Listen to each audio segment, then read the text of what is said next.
நெல்லை மாவட்டத்தில் பெய்து வரும் மழை நீரை சேமிக்க வழியின்றி ஸ்ரீவைகுண்டம் அணையை கடந்து வீணாக கடலில் கலக்கிறது.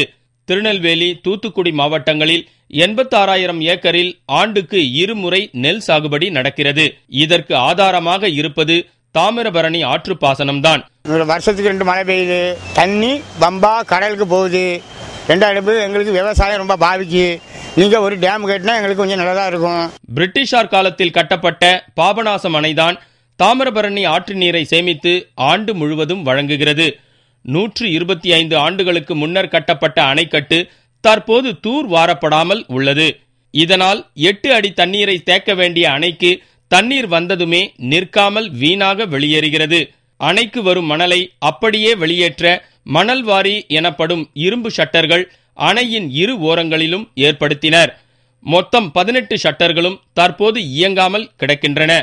தூர் வரணும், அமலை ஏகப்பட்ட அமலையாக வச்சு அந்த அமலை பாம்பு பள்ளிங்கன்னு சொல்லி ஆளுகளை குளிக்க முடியல, வைக்க முடியல. இதை மெயினாக முதல்ல செய்யணும். அமலை 18 மணி வரையும் துப்புரா போச்சு, வேற எதுவுமே கிடையாது. இல்லை அது வஞ்ச இரும்புல இருந்தது அவ்வளவுமே மாற்றி கொண்டு போய் இது பண்ணி போட்டாங்க. ஆண்டுதோறும் நவம்பர் டிசம்பரில் வடகிழக்கு பருவமழை, ஜூன் ஜூலையில் தென்மேற்கு பருவமழை ஆகிய 2 காலங்களிலும் பெய்யும் மழைநீர் ஸ்ரீவைகுண்டம் அணையை கடந்து வீணாக செல்கிறது. வினாடிக்கு 2000 கன அடி வீதம் வீணாகும் தண்ணீரை சேமித்தாலே இருபோக நெல் சாகுபடிக்கு எந்த தட்டுப்பாடும் வராது. ஒரு டேம் கட்டி தண்ணியை மிச்சப்படுத்தினா கொஞ்சம் வசதியாக இருக்கும், மக்களுக்கு விவசாயத்துக்கு நல்லா இருக்கும். அதை கொஞ்சம் குடிமட்டம் செஞ்சாங்க.